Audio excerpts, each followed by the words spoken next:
say, can you see by the dawn's early light what so proudly we hailed at the twilight's last gleaming, whose broad stripes and bright stars through the perilous fight o'er the ramparts we watched were so gallantly streaming, and the rocket's red glare, the bombs bursting in air,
As many of you are aware, there's currently some news breaking out of Afghanistan, so I just want to give you a quick update.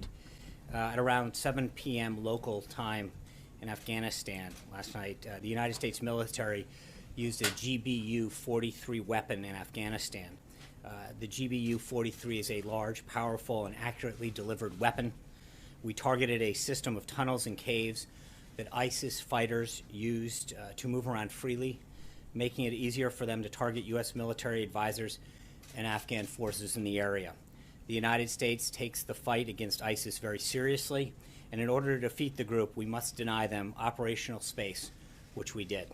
The United States took all precautions necessary to prevent civilian casualties and collateral damage as a result of the operation. Any further details, I would refer you to the Department of Defense on that.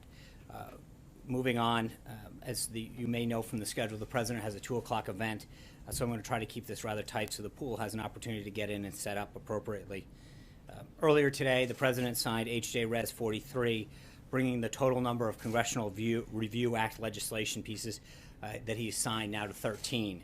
This resolution that he signed today overturns a regulation that was put in place by the previous administration on their way out the door that would have taken away the right of states to set their own policies and priorities for Title X family planning programs.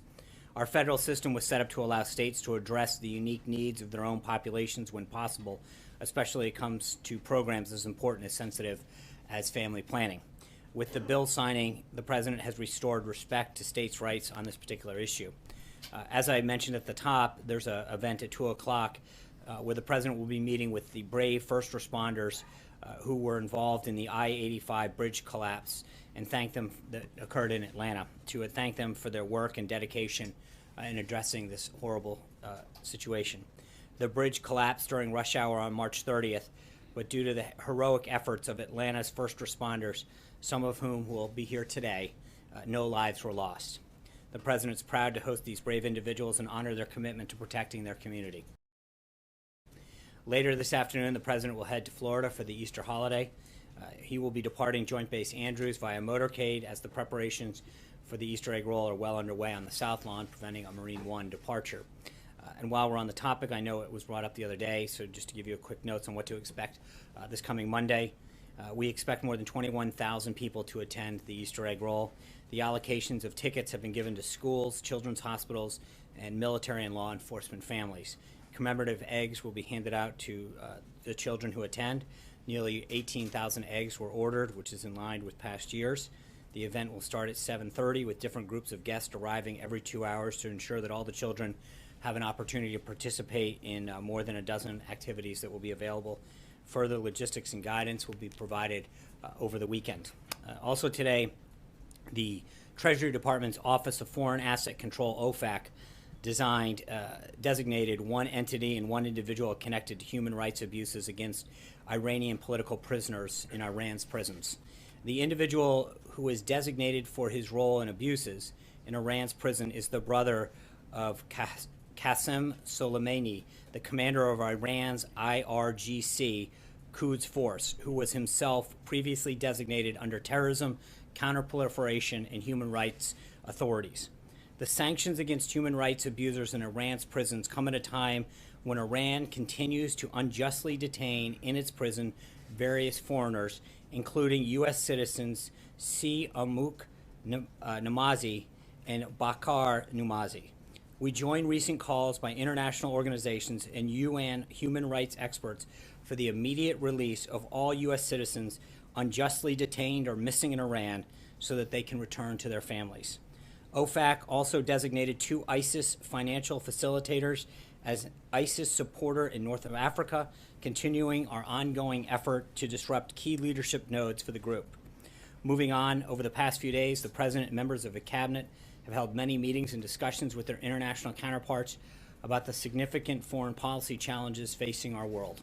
Yesterday, you heard from the President himself alongside NATO Secretary General about the need for a strong funded alliance to combat terrorism, the humanitarian crisis ongoing in Syria, and many other serious threats to our collective safety and security.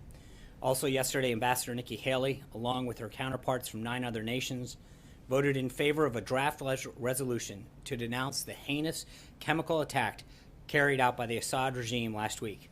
Unfortunately, but not surprising, Russia stood in the way of this resolution.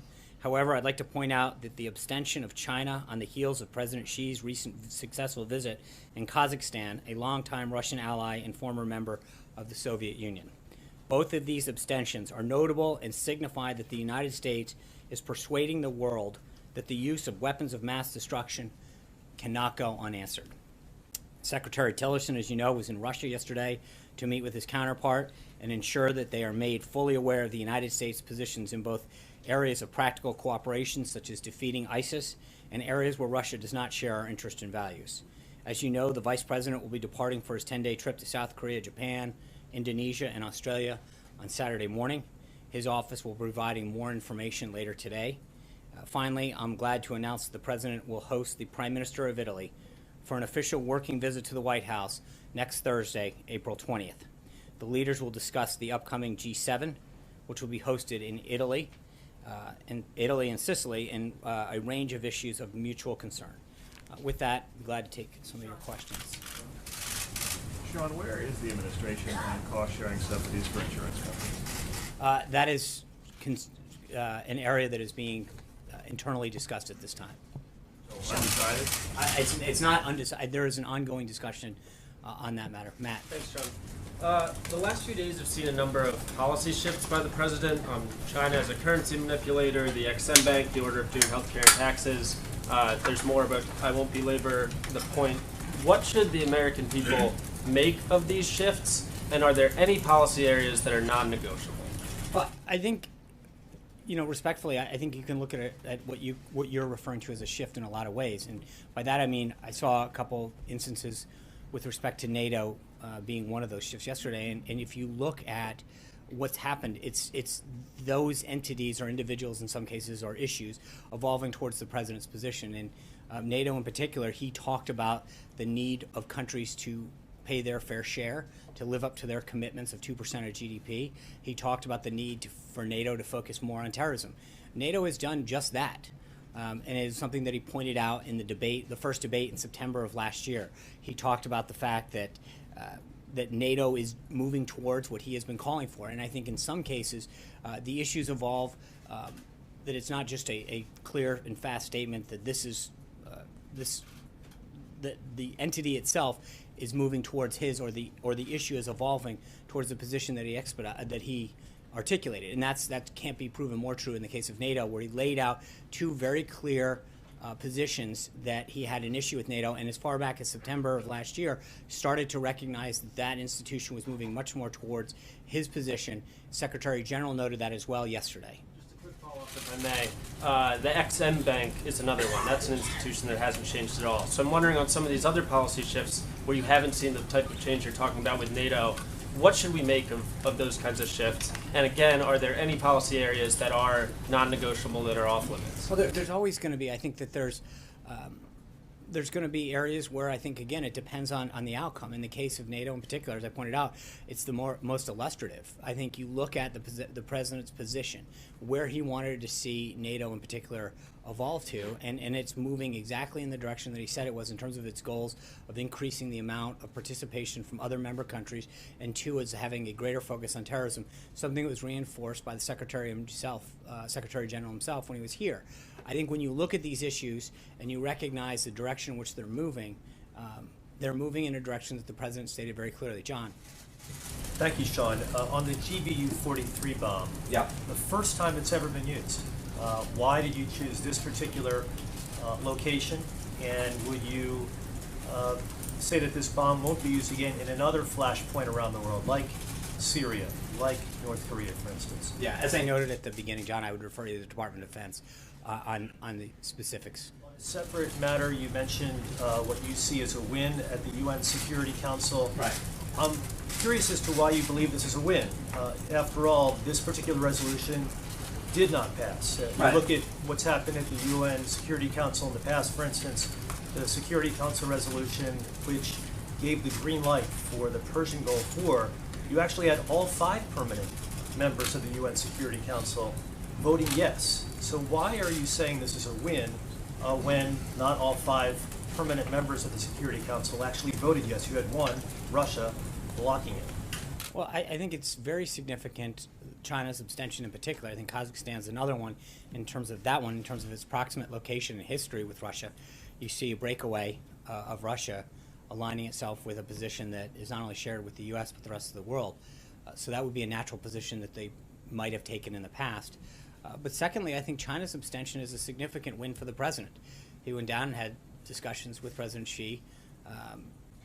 And I think you all saw that, heard his remarks about how he walked through that, and I think it really shows the success of the trip, first and foremost, but secondly, it continues to show how Russia's isolated on this particular matter. That's important. So I think on a variety of fronts, it really was a huge win for the United States and for the persuasiveness of the president. John Gizzi. Yeah. Thank you, Sean. In his remarks to us off camera, OMB Director Mulvaney talked about the vision of the federal government being reorganized as, in some cases, more agencies. And he said also that the final plan will come not just from right-wing think tanks, I believe that was his phrase, coupled with the president's statement on the XM Bank. Is he already receiving any criticism or voices of disappointment from small government conservatives who backed him strongly? I refer to groups such as Americans for Tax Reform or the Cato Institute. Well, I can't say that I've scanned every group's statements about this particular subject, but I can tell you that he's gotten a lot of very positive feedback, as well as Director Mulvaney, for their effort. As the director noted, you have a government that in large part has never been reorganized, it's just been added to. And when you look at the disparate number of agencies and programs that now flow throughout the government to do, in some cases, the very same thing, and are housed in a variety of agencies throughout the government, the question that you have to ask yourself is not only is the taxpayer getting the best bang for their buck, but are the people that those services are intended to be provided for getting the best services? So Director Mulvaney's effort at the president's direction to really look at how government is organized and operating, I think, is a very significant step. And I think one of the points that he noted is that this is something that should unite conservatives and liberals and Republicans and Democrats. Good government, an effective, efficient government, is something that really doesn't have an ideological home. I think it's something that we all can agree on, that the more that we can effectively deliver for the American citizen and deliver for the American taxpayer, effective and efficient government is something that we should all probably be in line with. Richard. Thank you, Sean. The U.S. ambassador at your organization for the prohibition of chemical weapons says that that Syria uses chemical weapons abetted by Russia. Syria uses a weapon abetted by Russia's continuing efforts to bury the truth. Was the president offered proof of such truth-burying efforts by Russia? Was he offered Proofs of this, evidence that this is happening? Not that I'm aware of. No? I would like to know also, you've been putting in the same sentence Syria, Iran, and North Korea as failed state, Russia being not a failed state but part of this. Has it become the, to use an old expression, the axis of evil of this administration? I think it's important to note who Russia is on the side with right now and where they stand. I think it draws a huge contrast to show who's on what side of this argument in this crisis. And I think it's important to note the difference that who they're with. And that's, I think, a very notable thing. I'm not going to go any further than to say that. Very quick last question. With the National Hockey League playoffs just started, will the president cheer for the Rangers or the Caps? Respectfully, that's really not been a subject that's come up too often in the White House. So I'm going to keep with our Richards and go to Richard Elliott from WSB TV in Atlanta, Georgia. Obviously, our concern is the reconstruction of 85. We understand that the president is meeting with the first responders this afternoon in just a few minutes, actually. But we wanted to ask about a federal commitment to getting I-85 rebuilt as far as federal dollars and easing some federal regulations to get the job done quickly. So a couple of things on that front. Immediately following the tragedy that ensued in Atlanta, the president, directed the Federal Highway Administration to release $10 million, and then we have begun to work with the appropriate agencies to expedite that process. I know that there are critical repairs that have to get made, and I think that not only that the initial funding will help with that for the roads and the bridges and the emergency access that needs to get handled, but under emergency relief efforts, there are ways to expedite some of that funding, and the Department of Transportation and the Federal Highway Administration are probably the best way to get a better answer on that. But there are ways that some of that funding can be expedited beyond the initial commitment that the federal government has made. Mary. Thank you, Sean. Back on some of these shifts, on China in particular, the president did not mince words during the campaign. Now he says he and President Xi have been bonding. Xi means well. He says China's not a currency manipulator. What message does this send to the president's supporters who sent him to the White House thinking he'd be following through on his tough talk against China? I think the president's tough talk was on a variety of subjects, was to get results for the American people. That's what he has pledged to do, to get more jobs here, to grow more manufacturing, to keep our country safe. The president and President Xi had a great meeting. The president likes President Xi and got to know him really well in Mar-a-Lago, and I think has established a really good relationship working forward. But at the end of the day, this is always about developing a better situation for the American people, and I think he's done that. And a follow-up, if I may. The president told the Wall Street Journal that President Xi helped him realize that North Korea is not so easy. Did the president underestimate the complexities of this? Did he underestimate how difficult this was going to be? No, I don't think so at all. And I think if China is able to help get a deal with China, the president would appreciate that. I think this would be great for China as well. And as the president noted this morning, if China can help us do that, it'll be great.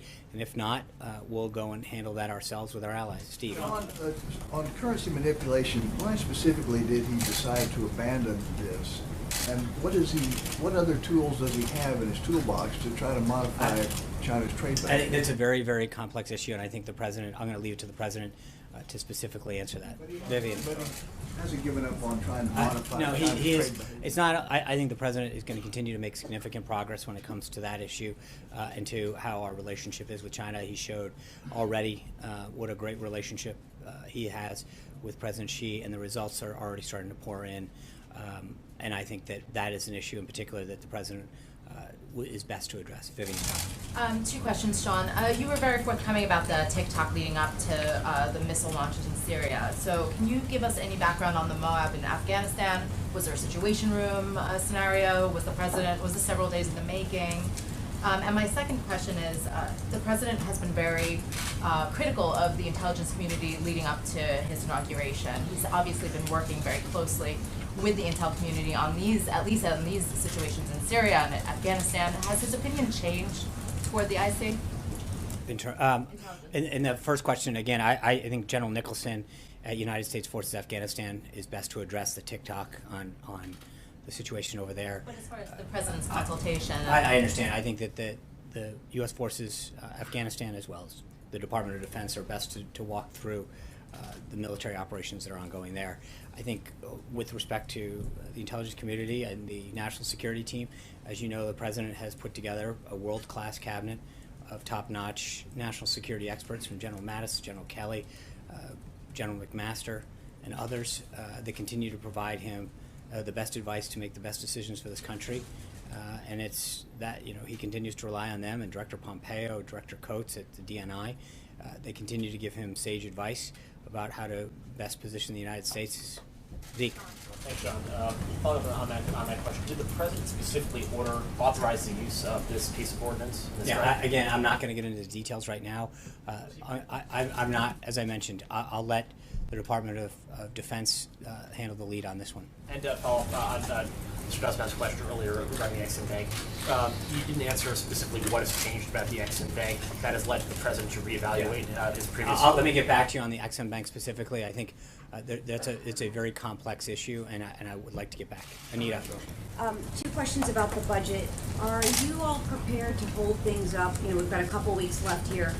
How serious are you about getting money for the wall? Would you hold up the spending plan for that? And I had one other question. So the government is currently funded through April 28th under a continuing resolution. We've made very clear to Congress that the president's priorities are increasing military spending and security of our border. We're going to continue to have conversations with Congress, and we feel confident that they'll do their job, but those conversations are ongoing. So you can't say whether you would have to have money in this budget or this budget? I will leave it to our team to continue the negotiations that they're having. Okay, and then the second question on the budget was, there's a proposal now to punish members of Congress who do not pass the spending plan in a variety of ways, withhold salary, even arrest. Do you support that Congress should be punished Let's see. I think we're making significant progress. I feel very good about the momentum, and so I don't want to start getting into whether who's going to be naughty and nice. We're doing Kayla. Thank you, Sean. Historically, sitting presidents have refrained from stating preferences on where parts of the free market economy goes. But yesterday, President Trump said he wants low interest rates, he wants a weaker dollar, and then the market followed his preferences. So given his criticism of other economies and their intervention, how do you characterize that response? I think the president has made it very clear from the beginning that he's going to do what he can to fight on behalf of American consumers and American businesses to make sure that we can help create a environment here in America where businesses grow and industries continue to hire and jobs can come back, and then middle income Americans can get some tax relief and keep more in their money and their hard-earned dollars. But traditionally, you have low interest rates when the economy is weak and needs help, and then they recover when the economy strengthens. So what was he trying to get at? I understand. I think what he is trying to do is, as you know, Kayla, through a lot of the coverage and a lot of the meetings that you guys have covered and seen here at the White House, the president's continuing to meet with business leaders and people who are creating jobs, union leaders, to find out what we can do. And the president has heard a lot and gotten a lot of feedback and already taken great steps to make sure that we can create a regulatory and tax environment that's going to help grow America's economy and put people back to work. That's plain and simple. And I think what he'll continue to do is fight on behalf of the American people. I hate to cut this short, but we literally have 10 minutes before the president can speak. Very quickly though, did the president not know about the Moab strike? I don't know why Your you answer can't to me talk that about he it. didn't authorize Sean? Sean, can you get any?